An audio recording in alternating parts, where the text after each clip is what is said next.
Hello, good morning. Chumki's adventure আবার ফিরে এসেছে একটি স্নিগ্ধ সকালের মিষ্টতা নিয়ে। চলে এসেছি তোমাদের কাছে এক নতুন অভিজ্ঞতার গল্প শোনাতে। চলো তাহলে শুরু করা যাক আজকের এই ব্লগটা। আজকে আমাদের বাঘের সন্ধানে সিরিজের শেষ দিন। আজই ফিরছি দুর্গাপুর।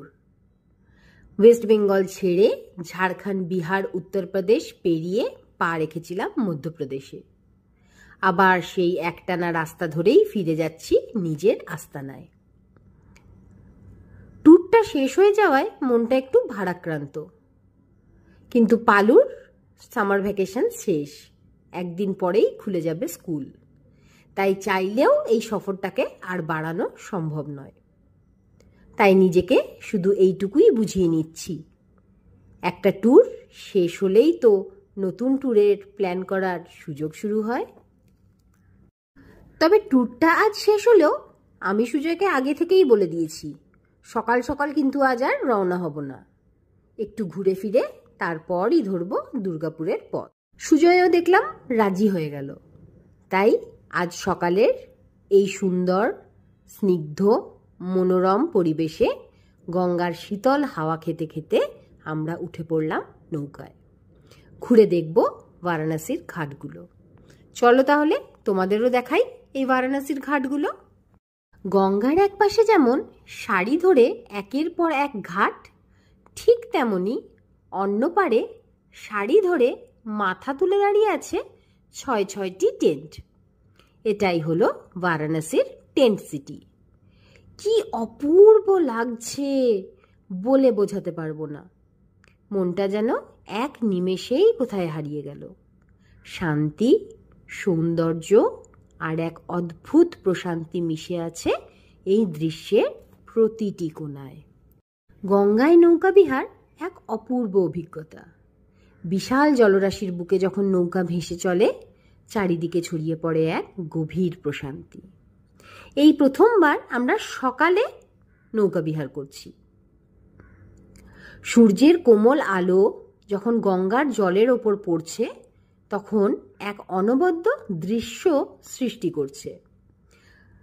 নৌকা বিহারের সময় গঙ্গার তীরবর্তী ঘাট, প্রাচীন মন্দির, সাধু সন্ন্যাসীদের ধ্যানমগ্ন অবস্থা সবকিছুই চোখে পড়ছে, যেন ইতিহাস আর আধ্যাত্মিকতার এক নিঃশব্দ সাক্ষাৎ। নৌকা বিহার সেরে হোটেলে ফেরার পথে দেখলাম সকাল 6:30-7টা থেকেই বাজার জমে উঠেছে। শুরু হয়ে গেছে বারাণসীর ব্যস্ততম দিন। ঠেলাওয়ালারা নিজেদের জায়গায় ঠেলা বসিয়ে নিয়েছে। কেউ উনুনে আঁচ দিচ্ছে, কেউ গরম গরম লুচি ভাজছে, আবার কেউ লিট্টি সাজাচ্ছে। সবাই নিজেদের মতো করে নিজের ব্যবসাটা সামলাচ্ছে। পথযাত্রী, কর্মজীবী মানুষজন এখানেই সারছেন তাদের প্রাতরাশ। আমরাও ঠিক করলাম আজকের ব্রেকফাস্ট আমরাও করব এই বারাণসী গলির স্ট্রিট ফুডের সঙ্গে। প্রথমেই 1 কাপ চা খেলাম, তারপর অর্ডার দিলাম ব্রেড অমলেট আর টোস্ট। সুজয়কে বললাম, টোস্ট তৈরি হতে হতে চলো ঘুরে দেখে আসি আর কি কি পাওয়া যাচ্ছে। লিট্টি দেখলে তো আমরা নিজেরাই ঠিক থাকতে পারি না, কিন্তু ভাই বলল, কাল রাতেই তো বাটি চোখা রেস্টুরেন্টে লিট্টি খেয়েছি, আজ আর লিট্টি নয়। তাই নিলাম ইডলি। হয়তো আমাদের দেখে মনে হচ্ছে এত আনহাইজিনিক জায়গায় আমরা খাচ্ছি কেন, কিন্তু বিশ্বাস করো, স্ট্রিট ফুডের সাথে আমার এক আত্মার যোগ আছে। মাটির সাথে যেন নিজের একটা সংযোগ অনুভব করি। আর যখন দেখি হাজার হাজার মানুষ এই ঠেলাগুলো থেকেই পেট ভরাচ্ছে, তখন আর হাইজিন নিয়ে ভাবি না, ভাবি যা হবে দেখা যাবে। এখন আগে টেস্ট করি তো নতুন জায়গার নতুন খাবার। ব্রেকফাস্ট সেরে ধরলাম হোটেলের রাস্তা। গিয়ে ফ্রেশ হয়ে একেবারে লাগেজ নিয়েই বেরিয়ে পড়ব দুর্গাপুরের পথে। তবে মাঝে একবার সারনাথ মন্দির দর্শন করে যাব। তোমাদেরও সঙ্গে নিয়ে যাব সারনাথ মন্দির দর্শন করাতে। চলো তাহলে একেবারে দেখা হবে সারনাথ মন্দির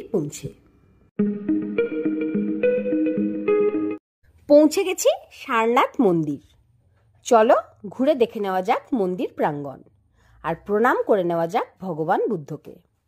একটু সময় নিই নীরবতা আর শান্তির এই আশ্রয়ে। সারনাথ বৌদ্ধ ধর্মের 4টি প্রধান তীর্থস্থলের মধ্যে একটি। এইখানেই গৌতম বুদ্ধ বোধিলাভের পর তার প্রথম ধর্মদেশনা প্রদান করেছিলেন। হরিণের উদ্যান অর্থাৎ মৃগয়ায় তিনি প্রথম ধর্মচক্র প্রবর্তন করেন। সারনাথ মন্দির বা মূল গন্ধ কুটি বিহার নির্মাণ করেছে মহাবোধি সোসাইটি। সবুজে ঘেরা শান্ত পরিবেশে দাঁড়িয়ে থাকা এই মন্দির বুদ্ধদেবের জীবনের নানা দৃশ্য চিত্রিত করা হয়েছে অপূর্ব ভাস্কর্যে ও চিত্রকলায়। মন্দিরের অভ্যন্তরে সোনালী বুদ্ধমূর্তি ধ্যানমগ্ন অবস্থায় যেন নিঃশব্দে শান্তি ছড়িয়ে দিচ্ছে। মন্দির চত্বরেই রয়েছে এক পবিত্র বোধি বৃক্ষ, যা শ্রীলঙ্কা থেকে আনা আসল বোধি বৃক্ষের শাখা থেকে উৎপন্ন।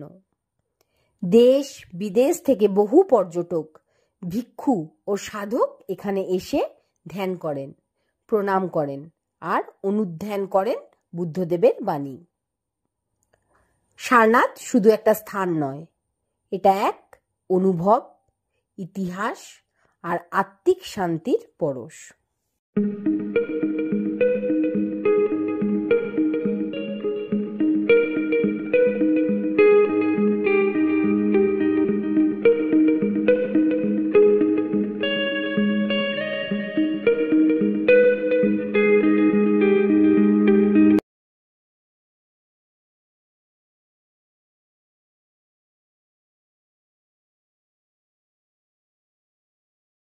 সারনাথের শান্তি থেকে এবার ফিরছি রাস্তার দিকে।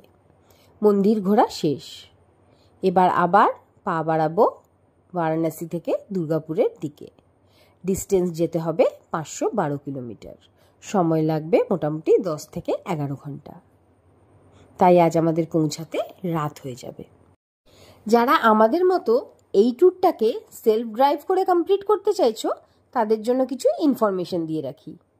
আমরা যে গাড়িটিতে এই ট্যুরটা কমপ্লিট করেছি সেটা হচ্ছে Ford aspire titanium plus 1.5 diesel model. আমাদের গাড়ি হাইওয়ের উপর মাইলেজ দেয় 22 কিলোমিটার পার লিটার। আমাদের টোটাল ডিস্টেন্স পড়েছিল 2600 kilometre up and down. Diesel cost পড়েছিল ₹10,000 আর টোল ট্যাক্স পড়েছিল ₹2200। টোটাল আমাদের ড্রাইভ কস্ট পড়েছিল 12,200 রুপিস। তোমাদের নিজেদের কারের মাইলেজ হিসেবে তোমরা ক্যালকুলেশন করে নিতে পারো 2600 কিলোমিটারে তোমাদের গাড়ি হিসেবে কত টাকা পড়তে পারে।